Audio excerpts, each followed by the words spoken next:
Assalamualaikum warahmatullahi wabarakatuh. Ruang di jiwa. Setiap makhluk hidup, terutama manusia, memiliki jiwa yang dalam bahasa Sanskerta berarti benih kehidupan. Bagian yang bukan jasmania seseorang. Jiwa dipercaya mencakup pikiran dan juga kepribadian, bersinonim dengan roh dan akal.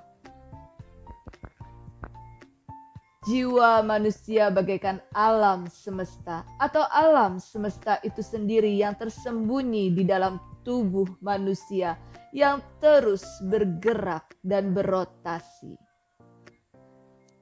Jiwa hanyalah sebuah nyawa yang dikendalikan oleh roh. Halo teman Maya semua, apa kabarnya? Semoga setiap hari semakin bertambah baik, semakin bertambah bahagia tentunya. Senang sekali hari ini saya bisa menyelesaikan untuk part 4-nya. Yang akan kita bahas hari ini adalah bagaimana gejala-gejala spiritual awakening. Seperti yang sudah dijelaskan di part sebelumnya, apa itu spiritual awakening? Itu adalah masa dimana kamu dibangunkan spiritualnya, dimana kamu akhirnya dapat menemukan diri kamu sendiri, menemukan jiwa kamu yang sesungguhnya. Lalu bagaimana dengan gejala-gejalanya? Oke, yang pertama itu adalah jiwa kamu merasa kosong. Kamu merasa tersakiti. Apapun yang kamu lakukan seolah-olah itu salah, seolah-olah itu semua menjadi hancur, menjadi berantakan, kacau balau semuanya. Mungkin kamu dihadapkan oleh pasangan yang dia berselingkuh atau dia menyakiti kamu secara terus-menerus. Kamu balik lagi, kamu merasa tidak berdaya lagi. Sampai kamu tuh berpikiran, kok dia tega banget ya seperti itu, padahal saya udah baik gitu loh sama dia. Kurang apa? Gitu. Atau juga bisa ke teman kamu gak nyakitin dia, kamu gak pernah colek-colek, tapi kenapa dia nyolek-nyolek? Kayak sabun colek ya jadinya ya, nyolek-nyolek. Oke, kita lanjut. Ya seperti itu, mungkin ada teman yang menyakiti kamu, padahal kamu sudah berusaha untuk baik, tapi ada saja yang dicari-cari kesalahannya terhadap kamu. Dan itu terjadi berulang-ulang. Bisa jadi gak hanya satu teman, tapi beberapa teman mungkin ya. Kemudian usaha kamu yang jatuh, bangun sampai akhirnya minus. Padahal kamu sudah berusaha mati-matian, padahal kamu tidak banyak berharap sebetulnya. Kamu berjalan begitu aja gitu loh. Sampai kamu tuh sebenarnya takut untuk banyak berharap. Karena takut kecewa lagi seperti itu. Terus itu terjadi berulang-ulang. Lalu kalian merasa lelah sampai nggak tahu lagi harus bagaimana. Berbuat ini salah, berbuat itu salah. Apa aja yang kamu lakukan kayaknya salah lagi. Bukan salah sebetulnya, ada aja gitu cobaannya. Ada aja yang bikin kamu tuh kayak nangis-nangis darah gitu ibaratnya ya. Sampai akhirnya kamu terus merasa hancur, putus asa, depresi. Bahkan sebagian orang ada beberapa yang ngalamin saking putus asanya, saking depresinya jadi pengen bunuh diri gitu, karena semua serba gak kebenaran apa yang dia lakukan. Jika gejala-gejala itu terjadi, maka segera lakukanlah. Yang pertama itu introspeksi diri. Melihat lagi ke dalam diri kita. Kalau untuk melihat orang, menilai orang itu gampang. Tapi untuk melihat diri kita butuh yang namanya jiwa yang besar. Kamu menilai diri kamu sendiri. Introspeksi. Lihat diri kamu sendiri. Kemudian setelah itu, kamu lebih dekat lagi sama Allah. lebih dekat lagi. Kamu rasakan keberadaannya di dalam hati kamu, rasakan keberadaannya di jiwa kamu, di diri kamu. Hai Maya, gue juga udah berdoa, gue juga udah sholat, gue udah ibadah, puasa dan lain sebagainya, tapi kenapa masih aja? Terus kenapa sekarang kamu bisa ngomong lebih dekat lagi sama Allah, lebih dekat lagi sama Allah? Kurang dekat apa? Begini teman Maya, memang ini adalah hal yang sulit untuk dipahami karena ini adalah masalah hati kita, jiwa kita, kedekatan kita kepada yang maha kuasa, yang menciptakan kita. Itu semua kita rasakan. Itu semua nanti akan ada prosesnya. Makanya bertahap biasanya untuk proses spiritual awakening. Kita banyak mendapatkan ujian, banyak mendapatkan cobaan yang akhirnya kita harus kembali lagi untuk menyadari gitu loh, kita sebagai manusia dan keberadaan sang pencipta yang maha kuasa yang menciptakan kita, yaitu Allah Subhanahu wa Ta'ala. Di situ sebetulnya Allah tuh ingin kita hati kita tuh satu, kita tuh apa-apa hanya ingat Allah gitu. Bukan berarti yang lainnya tidak ingat Allah ya, saya tidak bicara seperti itu karena ini juga pemahaman. Mungkin teman-teman yang belum merasakan gejala-gejala spiritual awakening akan sulit memahami. Tapi ketika saya ini video ditonton oleh teman-teman yang merasakan hal yang sama, tentunya kalian akan berusaha untuk memahami karena itu pun terjadi sama kalian. Bukan juga karena kita kurang ibadah ya.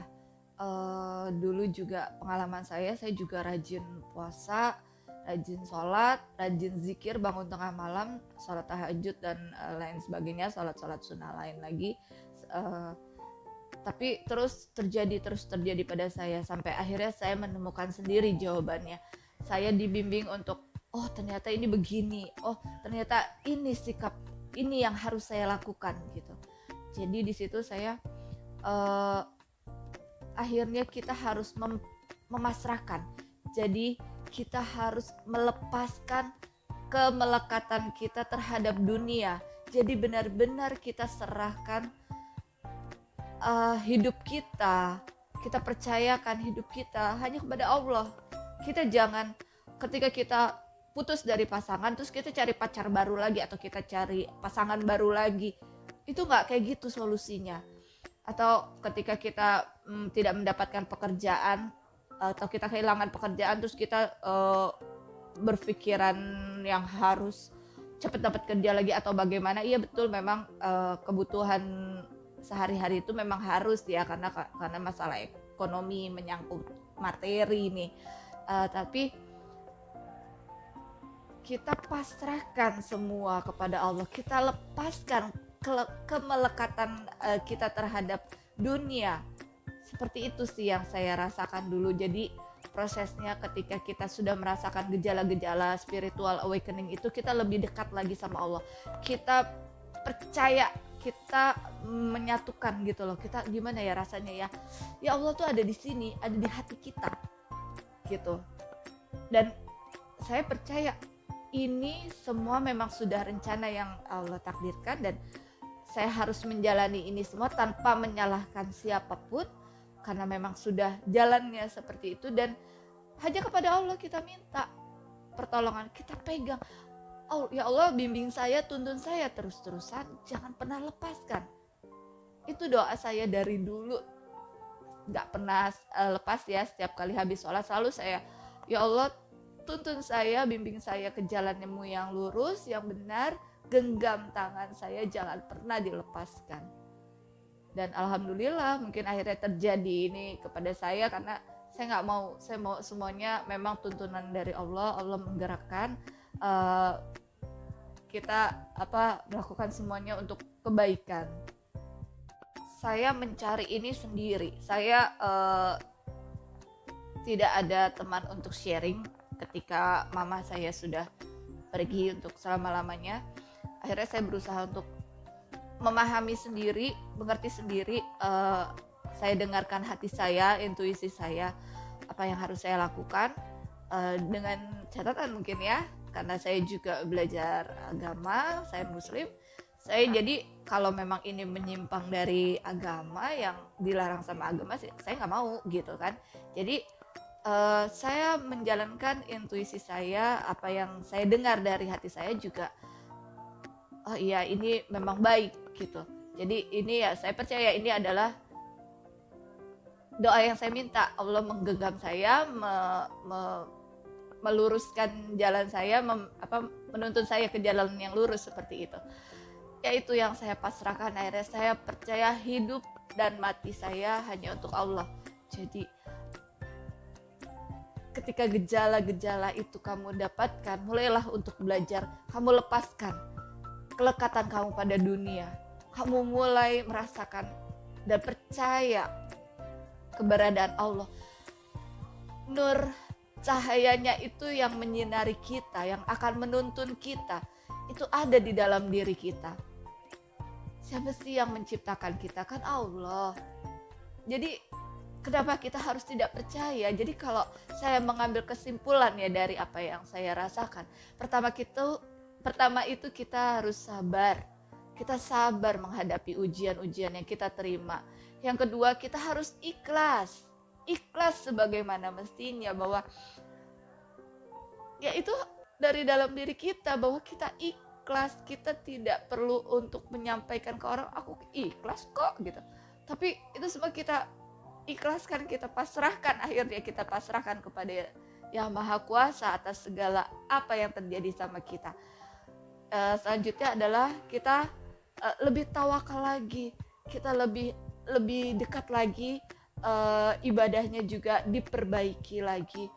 Bukan berarti saya bicara gini saya juga udah oke banget ibadahnya, hanya saya berusaha untuk dekat, bahwa Allah itu ada di hati saya, selalu bersama saya, selalu memperhatikan saya. Jadi ketika saya melakukan hal-hal yang tidak baik, saya percaya hukum sebab akibat ya kalau dalam Islam. Kalau umum kita bilang karma, hukum karma, tapi saya percaya hukum sebab akibat itu ada. Makanya saya berusaha untuk terus berbuat baik supaya hasilnya ke saya pun menjadi baik. Tanggalkan keegoanmu, tanggalkan keakuanmu, tanggalkan keangkuhanmu, tanggalkan kesombonganmu. Itu yang terus dipelajari supaya kamu semakin dekat lagi, supaya kamu semakin mengerti lagi artinya, dan kamu lebih ikhlas, lebih pasrah lagi terhadap apa yang terjadi sama kamu, dan akhirnya kamu bisa segera menemukan jiwa kamu, bisa menemukan hati kamu yang kosong itu semakin disinari oleh cahaya dari Ilahi yang menciptakan kita.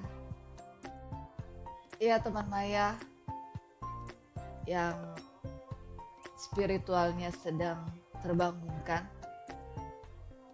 yuk kita lebih dekat lagi sama Allah, rasakan keberadaannya dan serahkan segalanya hanya kepada Allah sebenar-benarnya.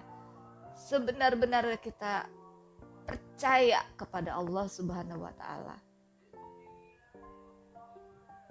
Ya, tetap semangat, tetap kuat, segera temui jiwa kamu yang sudah ingin bertemu dengan kamu, karena dia sudah menggedor-gedor nih supaya kamu paham, kamu mengerti kemana kamu kembali, hidup dan mati kamu hanya untuk Allah kok semuanya. Kita lepaskan perlahan-lahan keegoan, keakuan, keangkuhan, kesombongan. Lepaskan kelekatan kita pada dunia. Serahkan hanya kepada Allah semuanya. Demikianlah teman Maya, apa yang dapat saya ceritakan hari ini. Semoga bisa bermanfaat untuk teman Maya semuanya. Jangan lupa bisa komen di kolom komentar ini di bawah kalau memang ada yang ingin sampaikan, ingin berbagi cerita atau ingin tanya-tanya boleh, atau kalau memang itu rahasia bisa melalui DM ke IG saya. Dan jangan lupa untuk subscribe, untuk like dan share ke teman-teman. Mungkin ini bisa bermanfaat buat teman-teman yang lain yang belum menemukan channel ini mungkin ya. Terima kasih semuanya. Wassalamualaikum warahmatullahi wabarakatuh.